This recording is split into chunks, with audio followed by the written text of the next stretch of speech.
현재는 여기 380페이지 이 문제 풀어보도록 하겠습니다. 이 문제인데요. 이 문제가 기존하고 조금 다르게 조정 후 수익금액 명세서를 요구를 하고 있죠. 원래는 이제 수익금액 조정 명세서도 하고 조정 후도 하고 이런 문제인데 이번은 그냥 조정 후만 요구를 하고 있습니다.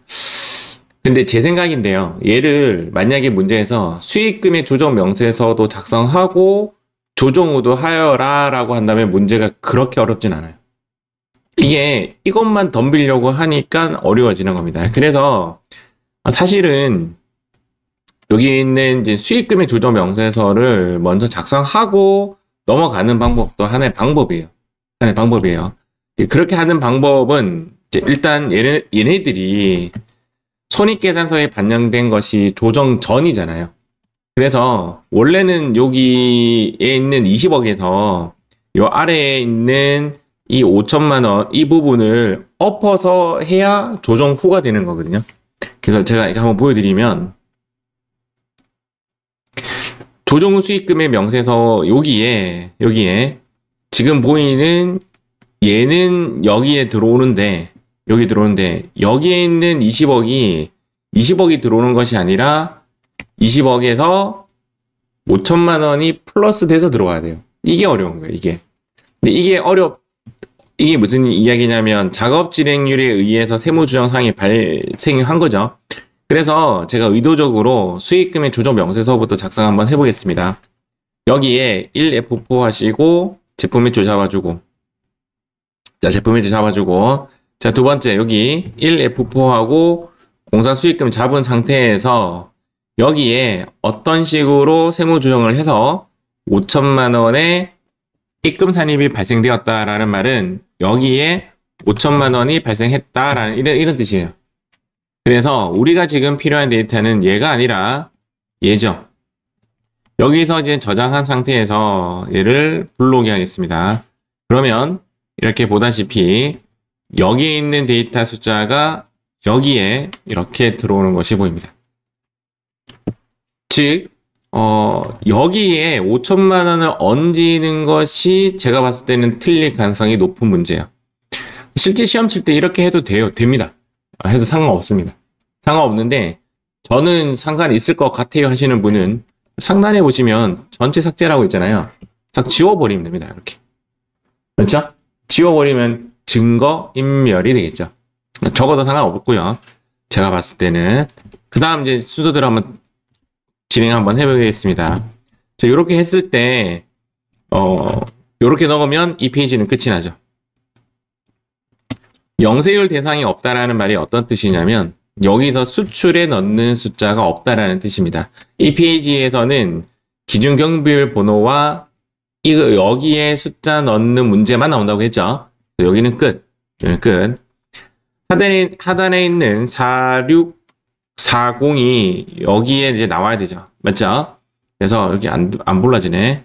그래서 여기에 조정 후 수익 금액에 얘가 들어가야 됩니다. 4640. 이렇게. 4640 플러스. 맞죠? 자, 이 상태에서 문제가 조금 제가 봤을 때 좀 잘못됐어요.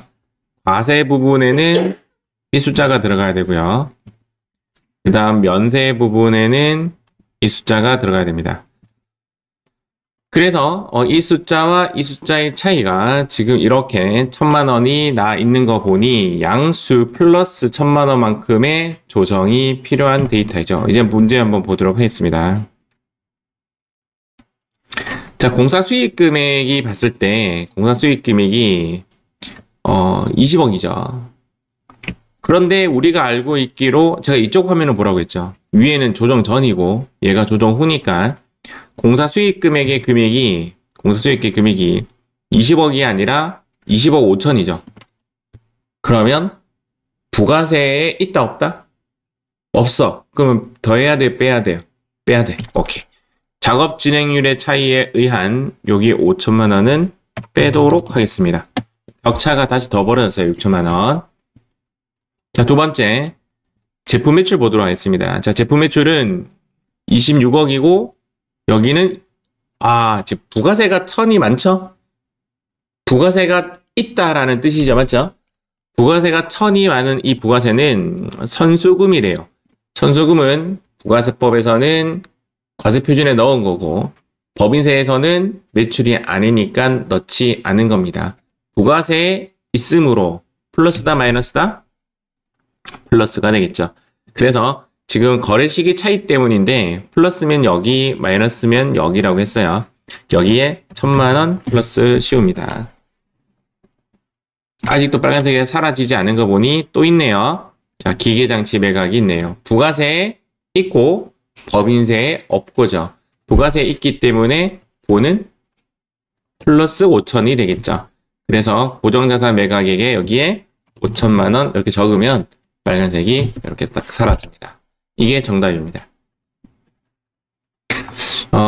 제가 이제 실제 기출 문제에서는 얘네들은 불로하져요. 얘네들은 불로하지기 때문에 크게 고민 안 하셔도 되고, 그런데 이 조정후 수익 금액과 여기에 있는 숫자 두 개는 다시 얘는 불로하져요. 얘는 불로하지고 이 숫자와 이 숫자는 수익 금액 조정 명세서를 작성하지 않는 한 불로하지지가 않는 것이 원칙이겠죠. 그래서 제가 아까 말씀드린 대로 수익 금액 조정 명세서를 작성하고 넘어오는 것이 조금 더 맞출 확률이 높고, 두 번째는 이 문제는 여기도 어려워요. 제가 봤을 때는 플러스도 있고 마이너스도 있고 막 섞여 있죠. 맞죠? 그래서 이 두 개를 넣지 않아도 색깔 사라지거든요.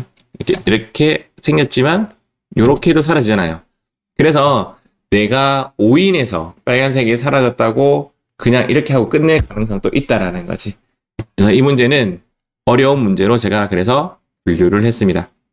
실제 문제에서 여러분들 시험 준비할 때는 이 문제보다는 나머지에 더 올인하시는 게 나아요. 알겠죠? 빨간색 문제는 한 개 나와요. 한 개.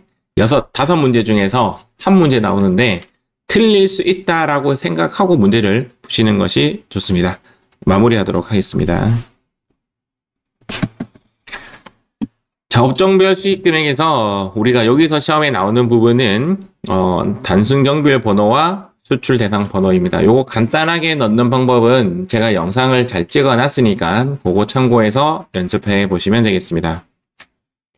과세 표준과 수익 금액 차익 검토는 이제 불러오게 하면 얘네들이 자동으로 작성이 돼요. 이 책이 잘못된 거예요. 이 책이 잘못된 거고, 기출문제 우리가 나중에 이제 풀어볼 시간이 있을 텐데 그때는 자동으로 다 불러진다.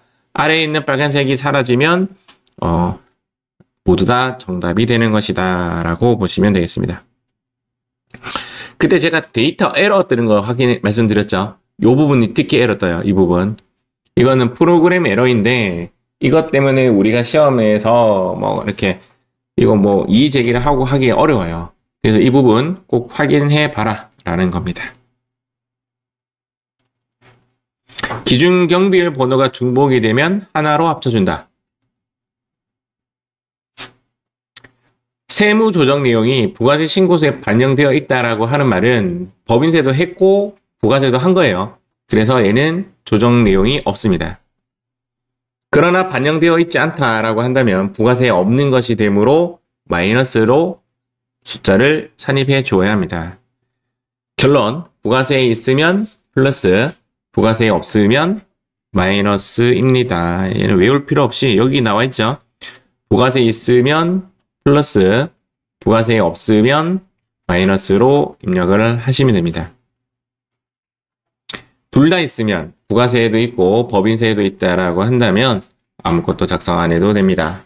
통상적으로 공사수익금 문제가 나오면 이렇게 공사수익금 문제가 나오면 아까 작업진행률 차이 부분 있죠? 이렇게 빼주는 것이 많다. 그렇게 보시면 됩니다. 그 이유는 이제 반영되어 있지 않다라는 뜻이에요. 결론적으로 빼줘야 된다라는 뜻입니다. 자, 이렇게 해서 우리는 조정후 수익금의 명세서까지 마무리하도록 하겠습니다. 뿅.